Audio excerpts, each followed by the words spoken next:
Hello everyone. तर कसे आहात सगळे? दीपास टेस्टी डिलाईटमध्ये तुम्हा सर्वांचं खूप खूप स्वागत आहे. तर हा राईस बघून तुमच्या लक्षात आलंच असेल की मी आज पुलाव बनवला आहे. तर मी आज गट्ट्यांपासून हा पुलाव बनवलेला आहे. तर रेसिपीला सुरुवात करूयात.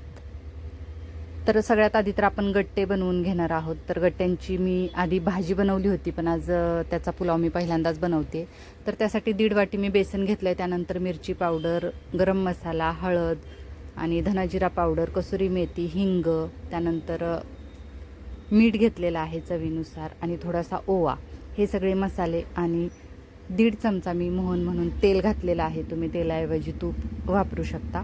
त्यानंतर अर्धी वाटी दही घातलेलं आहे. तर छोटी अर्धी वाटी दही घातलं आहे. तुम्ही दह्याची क्वांटिटी कमी जास्त करू शकता. तर आता मी ते पिठाला सगळं मसाले आणि दही वगैरे चांगलं आधी तर चोळून मिक्स करून घेणार आहे. आणि बघू शकता बऱ्यापैकी त्यामध्येच आपलं पीठ हे भिजलं जातं. तर नंतर लागेल असं अगदी थोडं थोडं करत मी पाणी घालणार आहे. तर अगदी 1-2 चमचे फक्त मला पाणी लागलं असेल नंतर वरून घालायला. आणि आपले हे पीठ म्हणजे तेवढ्यातच मळून होत आहे. तर बघू शकता आता छान असं हे गट्ट्यांचं पीठ तर मळून झालेलं आहे. आणि तेलाचा हात लावून मी आता ते ठेवणार आहे साईडला 5 ते 10 मिनटं. आणि त्यानंतर मग आपण त्याचे गट्टे बनवून घेणार आहोत. तर आता छोटा छोटा एक गोळा घेऊन त्याचे लांबट आकारामध्ये आपल्याला असे वळकट्या करून घ्यायच्या आहेत. तर मी हाताला आणि पोळपाटाला तेल लावून त्याच्या अशा लांबट आकाराच्या वळकट्या करून घेणार आहे, म्हणजे त्या आपल्याला पाण्यामध्ये उकडायला बरं पडेल. तर आता ही तर करून झाली. अशा टाईपमध्येच आपल्याला सगळ्या त्या पिठाच्या वळकट्या करून घ्यायच्या आहेत. तर साधारणतः जास्तही जाड नाही ठेवायच्या आणि पातळही नाहीत फार तर करायच्या, म्हणजे त्या आतपर्यंत शिजल्याही जातात. आणि त्याचे जेव्हा आपण छोटे छोटे असे पीस करू तर ते खूप छान म्हणजे टेस्ट आतपर्यंत त्याची जाते. त्यानंतर आता ते गट्टे उकळवण्यासाठी म्हणून मी पाणी गरम करत ठेवलं आहे. त्यामध्ये गरम मसाला पावडर थोडीशी टाकली आणि धनाजिरा पूड थोडीशी टाकली आहे. तर तुम्ही त्यामध्ये अजून 1-2 चमचे दही घालू शकता, खूप छान टेस्ट येते.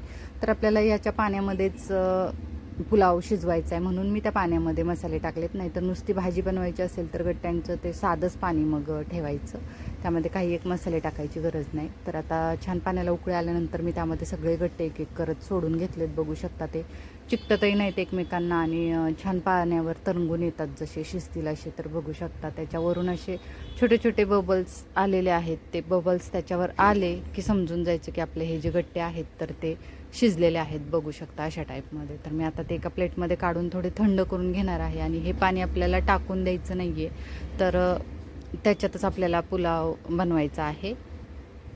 तर आता ते पाणी मी साईडला एका वाटीमध्ये घेऊन ठेवणार आहे. इकडे आपले गट्टे थंड झालेले आहेत. तर आता ते मी सुरीच्या साहाय्याने त्याचे छोटे छोटे पीस करते. जसे आपण वडी वगैरे कट करतो तशा टाईपमध्ये आपल्याला त्याचे गट्टे कट करून घ्यायचे. तर बघू शकता आता ते कट करून झालेत. त्यानंतर आता ज्या भांड्यामध्ये पुलाव बनवायचा आहे तर ते भांडं मी गरम होण्यासाठी ठेवलं. त्यामध्ये मोठे 2 चमचे तेल घातलेलं आहे. आणि पहिले तर आपल्याला हे गट्टे त्यामध्ये थोडेसे फ्राय करून घ्यायचे. तुम्ही सेपरेट कढईमध्ये तेल वगैरे ठेवून फ्राय करून घेतले तरी चालतील. तर मी तर थोडेसे ज्या भांड्यामध्ये पुलाव बनवणार आहेत त्याच तेलामध्ये थोडेसे फ्राय करून घेते. आणि आता ते फ्राय झालेत तर मी ते एका प्लेटमध्ये काढून घेते. बघू शकता छान असे फ्राय झालेले आहेत. आणि आता जे तेल उरलं आहे त्यामध्येच आपण पुलाव फोडणी देणार आहोत. तर अर्धा चमचा जिरं घातले, बाकी खडे मसाले म्हणजे तमालपत्र, लवंग, मिरी, दालचिनी, मोठी वेलची, हिरवी वेलची आणि स्टार फूल असं सगळं खडे मसाले टाकलेले आहेत. ते छान तडतडले की नंतर थोडासा कढीपत्ता आणि 3 ते 4 हिरव्या मिरच्या उभ्या कट केलेल्या आहेत त्या घालून घेणार आहोत. ते सगळं छान परतलं की त्यानंतर घालूयात कांदा. तर हे 2 कांदे आहेत ते उभे लांबट आकारात कट केलेले आहेत. तर ते कांदे मी त्यामध्ये घालणार आहे आणि थोडे मऊ होईपर्यंत परतणार आहोत. त्यानंतर घालूयात आलं लसूण पेस्ट. तर ही मी घरीच बनवलेली पेस्ट आहे. तर 2 चमचे आपण आलं लसूण पेस्ट घालणार आहोत, तीही परतून घ्यायची. त्यानंतर आता आपल्याकडे जे काही भाज्या असतील आणि तुम्हाला ज्या काही आवडतात त्या थोड्या थोड्या भाज्या टाकल्या तरी चालेल. तर मी गाजर, टोमॅटो आणि वाटाणे घातलेले आहेत.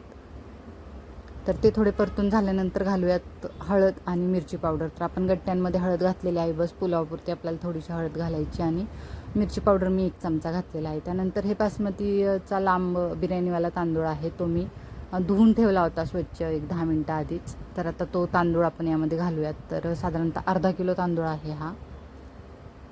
तर आता तांदूळ त्यामध्ये घालून अगदी हलक्या हाताने आपल्याला ते मिक्स करून घ्यायचं आहे मसाल्यासोबत.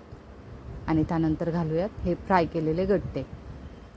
तर आता ते गट्टे टाकल्यानंतर हे आपण ते छान तांदळासोबत मिक्स करून घेणार आहोत.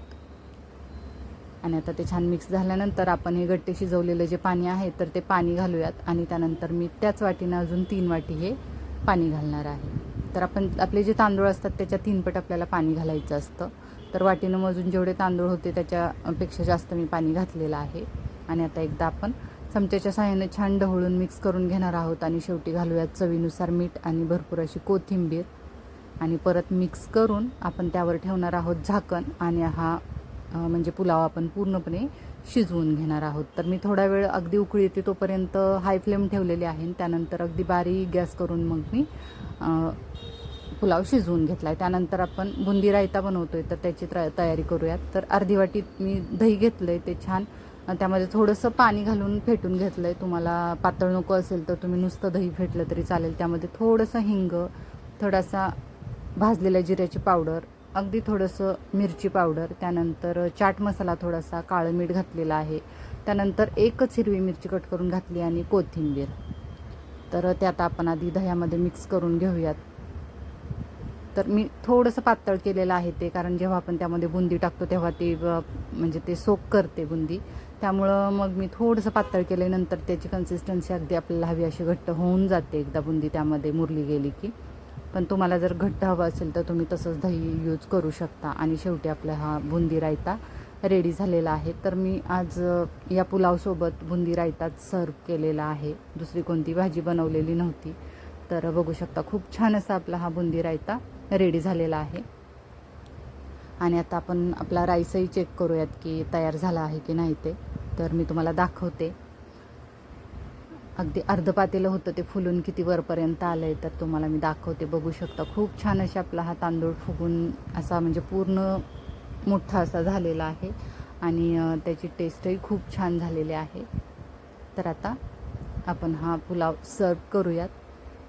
तर मी एका प्लेटमध्ये पुलाव काढून घेते आणि बस बुंदी रायता त्यासोबत सर्व केलेला आहे. तर ही आज मी थोडीशी वेगळी बनवलेली गट्ट्यांचा पुलाव याची रेसिपी तुम्हाला कशी वाटली ते मला नक्की सांगा. आणि तुम्ही एकदा नक्की अशा प्रकारे गट्टे पुलाव ट्राय करा, तुम्हालाही आवडेल. आणि आपल्या चॅनलवर जर तुम्ही नवीन असाल तर चॅनलला लाईक, शेअर आणि सबस्क्राईब करा. चला तर मग असंच भेटू यापुढे अशाच एका नवीन रेसिपीसह. तोपर्यंत बाय बाय. थँक्यू.